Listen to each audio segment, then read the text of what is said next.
All right, well, let's dive into Michael Leitner's areas of work life that provide an organizational context for burnout. And we're going to take these three at a time so that we can take them in bite-sized chunks. The first is workload. There's no need to explain anything to you here about workload, right? As physicians, you understand this has always been a challenge for physicians, not just how many hours you work, but the kind of call schedule that you might have to keep, for example. Well, there are many organizations are going through this stress as we move through a time of globalization, technology that speeds everything up and makes you have to react more instantly than you used to.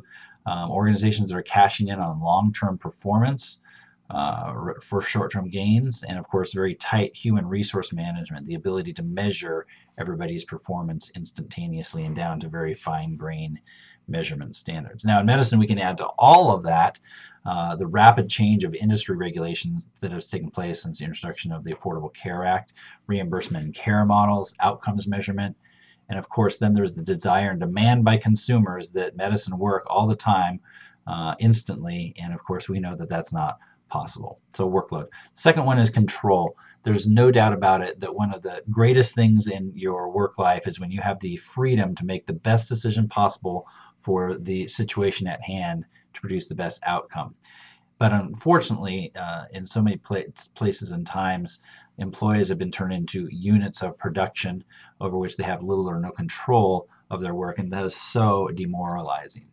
Now, as you're, again, very aware, physicians continue to have their independent decision-making ability stripped away from them. Some of this can be expected.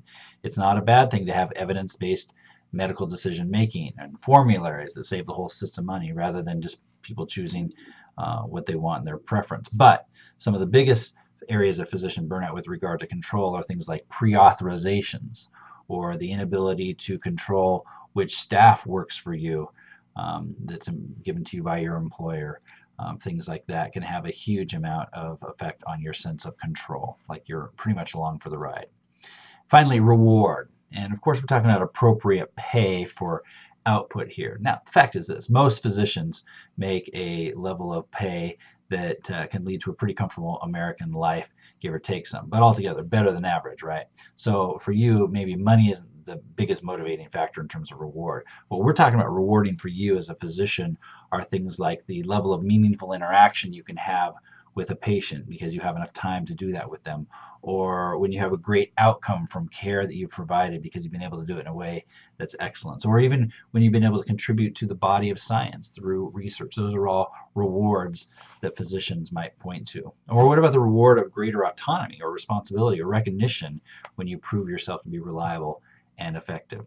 And of course, there's always the area of reimbursement. That's a reward, right? You get paid for what you do. But when you don't get paid because you're haggling with an insurance company, this can have a huge drag on your motivation because you're not spending your time doing what you were trained to do. You're spending it doing an accountant's job. So those are the first three areas, and you can begin to see how these intersect. If control goes down or if workload goes up, of course, you're going to have less reward because you have less time, and you see how these interrelate. So next time we're going to talk about community, fairness, and values.